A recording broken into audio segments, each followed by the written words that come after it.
आज है 25 जुलाई और ये रही आज की कुछ खास खबरें। आज की सबसे अहम खबर यह है कि कल अमेरिका ने ईरान के ऊपर कोई भी बमबारी नहीं करी है। ये 13 दिनों में पहली बार ऐसा हुआ है कि अमेरिका ने ईरान के ऊपर बमबारी नहीं करी है। दोस्तों, अब मैं आपको बता दूं कि हो सकता है कि ईरान और अमेरिका के बीच में दोबारा सीज फायर हो जाए। डोनाल्ड ट्रंप की तरफ से बयान आया है कि ईरान ने ये पेशकश करी है कि वो दोबारा हमारे साथ बात करना चाहता है। अब ये देखने वाली बात है कि डोनाल्ड ट्रंप के इस बयान में कितनी ज़्यादा सच्चाई है। लेकिन दूसरी तरफ मैं आपको बता दूं, ईरान ने हमला करना बंद नहीं किया है। बताया यह जा रहा है कि बहरीन में ईरान ने कई ड्रोन से हमले करे, जिसके बाद आप देख सकते हैं कि ये आग लगती हुई देखी गई है बहरीन के कई रीजन्स में। दोस्तों, इसी के साथ मैं आपको एक बहुत अहम खबर बता दूं।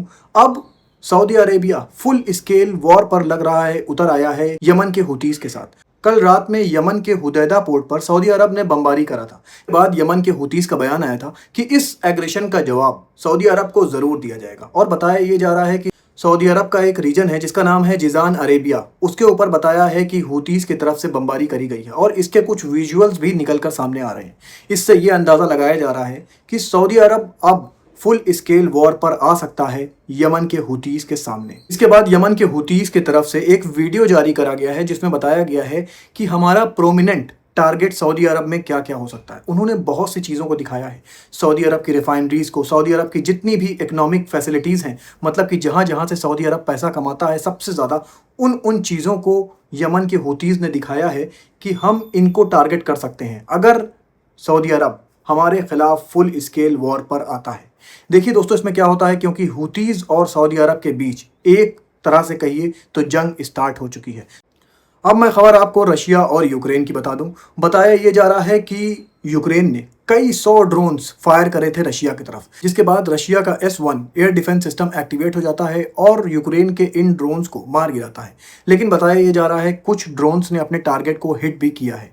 अब मैं आपको बता दूं, फिलिस्तीन में वेस्ट बैंक के हालात कुछ सही नहीं हैं। वहां पर जो इजरायली सेटलर्स हैं उनको बैक कर रहा है इजरायली फोर्स, और वो अब क्या कर रहे हैं कि जो वहाँ के फ़िलिस्तीनी रहने वाले हैं उनके घरों में आग लगा रहे हैं, उनके घरों से उनको बाहर निकाल रहे हैं और अपने सेटलमेंट को ज़्यादा से ज़्यादा बढ़ाते जा रहे हैं। ये जो मैं आपको वीडियो दिखा रहा हूँ, ये बताया जा रहा है कि वेस्ट बैंक के एक विलेज का है, जहाँ पर इजरायली सेटलर्स ने देखिए किस तरह से आग लगाकर लोगों को उस घरों से बाहर निकलने के लिए मजबूर कर दिया। और बताया ये जा रहा है कि धीरे धीरे करके इजराइल के जो सेटलर्स हैं ये वेस्ट बैंक का एरिया भी धीरे धीरे खाली कराते जा रहे हैं। पहले गाजा और अब वेस्ट बैंक, धीरे धीरे करके इजराइल अपना सेटलमेंट जो है वो फिलिस्तीन के ज़्यादा से ज़्यादा इलाकों में बढ़ाता जा रहा है।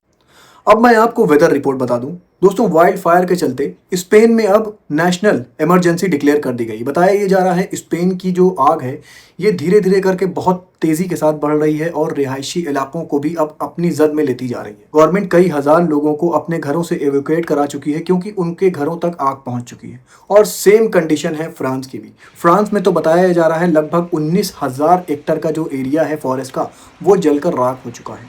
लगभग बताया जा रहा है 1,41,000 से ज़्यादा लोगों को अपने घरों से एवोक्यूएट करना पड़ा है, अपने घर को छोड़कर जाना पड़ा है क्योंकि उनके घर भी आग की जद में आ चुके हैं।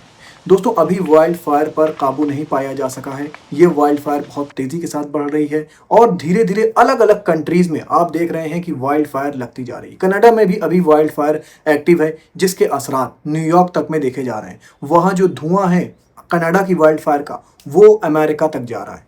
दोस्तों, इस तरह के हालात इस वक्त दुनिया में बने हुए हैं और दूसरी तरफ दुनिया जंग व जदल में उलझी हुई है। अब मैं दोस्तों आपको बता दूं, इंडिया के आसाम में भी कल बाढ़ जैसे हालात बन गए और बताया ये जा रहा है इस बाढ़ में बताया जा रहा है 50 से ज़्यादा लोगों के मारे जाने की खबर है। ऐसे ही खबरें लेकर मैं आपके पास आता रहूँगा और आपको दुनिया भर की खबरों से रोशनास कराता रहूँगा। अपना बहुत ख्याल रखिए और मुझे भी अपनी दुआओं में याद रखिए।